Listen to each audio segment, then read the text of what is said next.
Apa nih? Assalamualaikum warahmatullahi wabarakatuh. Kami dari kelas 9C akan membahas tryout Provinsi Mapel Bahasa Indonesia paket 1 dari nomor 1 sampai 20. Kenalkan, saya Ali Rizendari, nomor absen 01. Nomor absen 1. Perkenalkan, nama saya Aryan Fahri Pratama, nomor absen 2.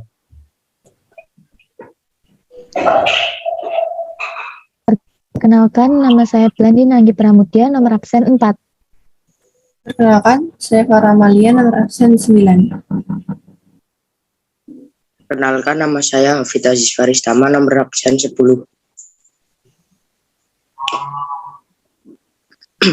Perkenalkan, nama saya Kartika Indah Cahyani, nomor absen 13.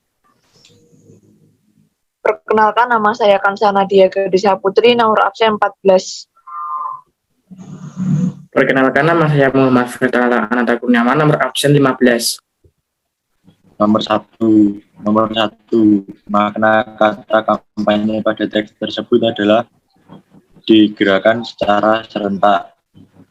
Karena kata kampanye untuk melawan, mengadakan aksi, dan sebagainya. Kegiatan yang dilaksanakan oleh organisasi politik atau calon yang bersaingan memperebutkan kedudukan dalam parlemen dan sebagainya untuk mendapat dukungan massa pemilih dalam suatu pemungutan suara.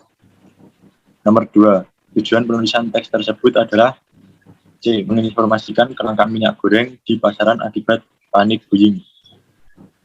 Karena lantaran adanya pembeli yang berlebihan akibat kepanikan atau panik buying dari masyarakat.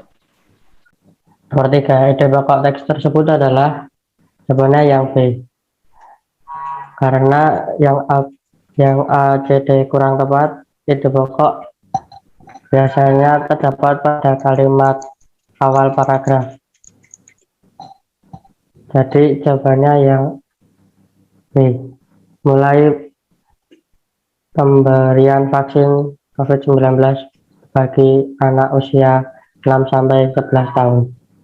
Nomor 4. Pernyataan yang sesuai dengan isi teks adalah jawabannya yang C. Penanganan limbah masker yang tepat membantu penurunan penyebaran virus COVID-19. Ini dapat dibuktikan di kalimat di samping itu, hal ini dapat menurunkan penyebaran virus COVID-19. Nomor 5. Hubungan perbandingan pada teks tersebut ditandai kalimat nomor. Jawabannya adalah A, 3 dan 4. Kita lihat pada kalimat nomor 1. Kalimat nomor 1 ini tidak ada konjungsi perbandingan. Adanya adalah konjungsi tujuan, ditandai dengan kata untuk. Kemudian pada kalimat nomor 2 ini juga tidak kita temukan konjungsi perbandingan. Yang ada di sini adalah kata definisi, kata yang mendefinisikan sesuatu, ditandai dengan kata adalah. Kemudian di sini juga tidak ada konjungsi yang menyatakan dia itu perbandingan membandingkan satu benda dengan benda lainnya atau sesuatu satu dengan yang lainnya. Kemudian di kalimat nomor 3 konjungsi perbandingannya ditandai dengan kata daripada. Dan kalimat nomor 4 konjungsi perbandingannya juga ditandai dengan kalimat daripada. Jadi yang menunjukkan hubungan perbandingan adalah nomor 3 dan 4A. Selanjutnya nomor 6, kalimat yang mewakili seluruh isi poster adalah A. Lindungi satwa langka dengan tidak membakar hutan. Di sini kalimat yang mewakili keseluruhan isi poster berarti seluruh kalimat yang ada dalam poster kita masukkan ke dalam jawaban dan kita pilih yang paling kompleks dengan kalimat yang ada di dalam poster. Kita lihat opsi B. Kembalikan fungsi hutan, sedangkan di posternya tidak menyinggung fungsi hutan sedikit pun.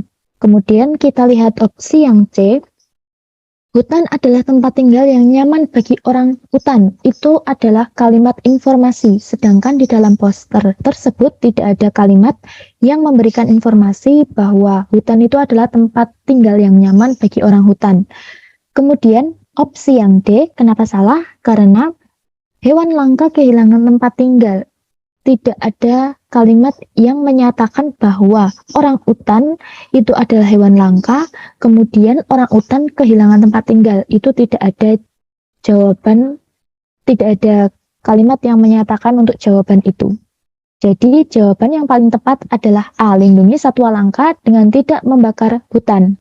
Nomor 7, situasi yang mungkin muncul dalam masyarakat berdasarkan teks tersebut adalah teks di atas isinya tentang literasi di Indonesia yang masih kurang. Kemudian, pernyataan nomor 1, guru mengajak siswa untuk belajar memperkaya kosakata dan menumbuhkan daya analisis bacaan. Itu situasi yang muncul ketika literasi di Indonesia kurang. Para guru mengajak para siswanya untuk memperkaya kosakata dan menumbuhkan daya analisis bacaan. Kemudian pernyataan yang kedua, siswa banyak berlatih membuat soal.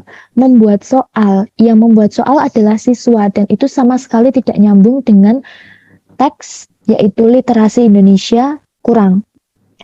Jadi nomor 2 itu situasinya tidak akan muncul dalam masyarakat. Selanjutnya pernyataan nomor 3, pustakawan mendata siswa yang rajin mengunjungi perpustakaan dan memberinya hadiah. Mendata siswa yang rajin mengunjungi perpustakaan. Untuk apa para siswa mengunjungi perpustakaan? Di situ tidak jelas apakah hanya untuk berkunjung saja atau berkunjung sambil membaca buku. Di situ tidak jelas. Jadi situasi ini kurang sesuai dengan teks. Kemudian situasi yang keempat, sekolah mengoptimalkan perpustakaan sekolah dengan persediaan buku yang cukup. Nah, dengan perpustakaan mengoptimalkan persediaan buku yang cukup, ini akan menambah literasi di sekolah itu dengan buku-buku yang menarik. Jadi para siswa lebih ingin membaca buku. Jadi situasi yang mungkin muncul dalam masyarakat adalah 1 dan 4. D. Untuk nomor 8 yaitu ringkasan teks tersebut. Jawabannya yaitu D, dikarenakan jika mencari ringkasan itu menggunakan rumus IP1 ditambah IP2. Untuk paragraf pertamanya, ide pokoknya yaitu jamu akan jadi warisan budaya tak benda dunia dari Indonesia. Lalu untuk ide pokok paragraf keduanya yaitu sosok penggagasnya seorang budayawan yang juga pengusaha jamu, Jaya Suprana. Jika digabungkan yaitu menjadikan kalimat yang D.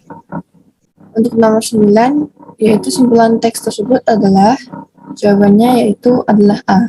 Jawaban ini dapat dibuktikan dari kalimat sidik jari, setiap orang juga memiliki keunikan sendiri. Meskipun kembar identik, sidik jari tetap tidak sama. Nah, jawaban ini itu sudah mencakup dalam semua teks yang ada di sini. Selanjutnya itu nomor 10. Kalimat yang menyatakan fakta ditunjukkan nomor. Jawabannya yaitu adalah B, 1 dan 3. Dikarenakan yang nomor 2 dan 4 kesalahannya yaitu tidak ada bukti data seberapa banyak atau seberapa pesat. Selanjutnya nomor 11. Perbedaan penggunaan bahasa kedua teks tersebut menggunakan kata A. Teknis dan populer. Penggunaan kata teknis dibuktikan pada kata krisis iklim dan penggunaan kata populer dibuktikan pada lahan gambut. Selanjutnya nomor 12. Perbedaan pola penyajian kedua teks tersebut menggunakan urutan D. Ruang dan waktu. Untuk ruang dibuktikan pada teks 1 yang bertuliskan sampai di Museum Affandi. Untuk waktu dibuktikan pada teks kedua yang bertuliskan tepat pada pukul 7. Tepat pukul 7. Nomor selanjutnya yaitu nomor 13. Bukti watak merak iri ditunjukkan kalimat nomor C, 2 dan 4. Mengapa jawabannya 2 dan 4? Karena pada kalimat kedua tertulis, tentu saja hal ini membuat merak tidak suka dan membenci Nuri. Hal yang dibenci merak yaitu terdapat pada kalimat pertama yang bertuliskan Beberapa penghuni hutan sedang berkumpul mendengarkan nyanyian Nuri dan mereka mengaguminya. Dan pada kalimat keempat yang bertuliskan ia bergegas mencari tanaman beracun yang dapat membuat suara merak. Ia bergegas mencari tanaman beracun yang dapat membuat suara menjadi serak. Karena tanaman beracun itu akan diberikan kepada Nuri agar ia tidak dapat bernyanyi lagi. Nomor selanjutnya yaitu nomor 14. Peristiwa yang terdapat pada kutipan cerita tersebut adalah C, 2 dan 4. Nomor 2 yaitu Cecil meminta pertolongan kepada seekor monyet. Dengan bukti pada kalimat Cecil mengeluarkan sebuah pisang dari sakunya. Diberikannya pisang itu kepada seekor monyet yang memandang Cecil dari atas pohon sejak tadi. Aku tidak tahu apakah kamu paham perkataanku. Saat ini aku harus menghilang. Entah bagaimana caranya aku serahkan padamu, katanya sambil menyerahkan pisang. Tiba-tiba monyet itu meraih tangan Cecil seolah memahami perkataannya. Dan pada kalimat keempat, yaitu Cecil dikejar makhluk menyeramkan mirip serigala. Dengan bukti yang terdapat pada kalimat keempat yang bertuliskan, tiba-tiba di kejauhan, tampak makhluk berbulu mirip serigala berkaki dua yang tadi mengejarnya. Nomor selanjutnya yaitu nomor 15.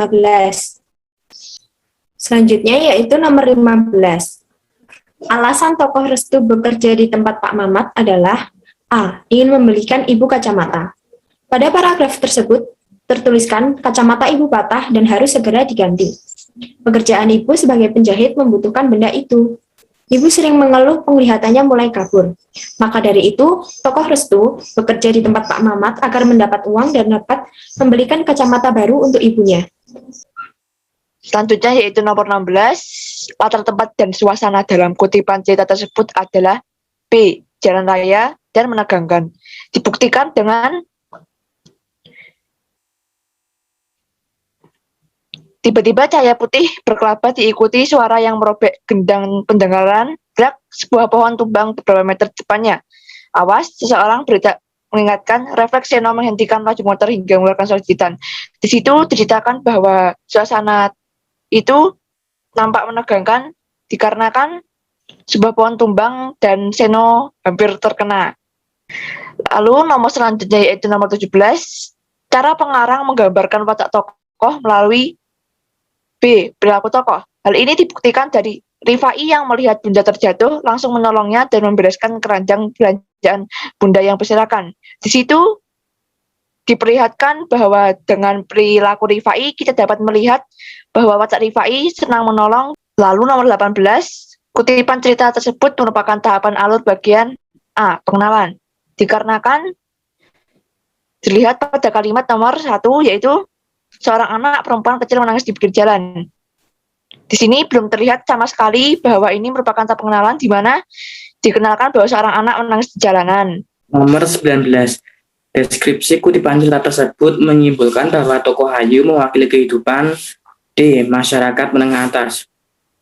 Jawaban tersebut dapat dibuktikan dari kalimat ketiga dan keempat, yaitu di depanku terlihat kamar-kamar yang dirancang menyerupai pavilium dengan teras-teras sendiri. Beberapa mobil berderet di depan teras-teras itu. Kalimat tersebut menunjukkan bahwa tokoh Hayu memiliki kamar-kamar menyerupai pavilium dan mobil dengan jumlah yang banyak. Nomor 20. Amanat yang tepat dalam kutipan cerita tersebut adalah D. Jangan iri dengan orang lain, pandailah bersyukur. Jangan iri dengan orang lain. Itu dapat dibuktikan pada kalimat coba seperti teman-temanku yang lain, mobilnya bagus, keluaran terbaru. Pandailah bersyukur, itu dapat dibuktikan pada kalimat ya kapan kita punya mobil yang agak bagus. Nanti nak, doakan banyak rezeki ya. Sejak kelas 7 ayah selalu bilang begitu. Sekian yang dapat kami sampaikan, kurang lebihnya mohon maaf. Wabillahi taufiq wal hidayah. Wassalamualaikum warahmatullahi wabarakatuh.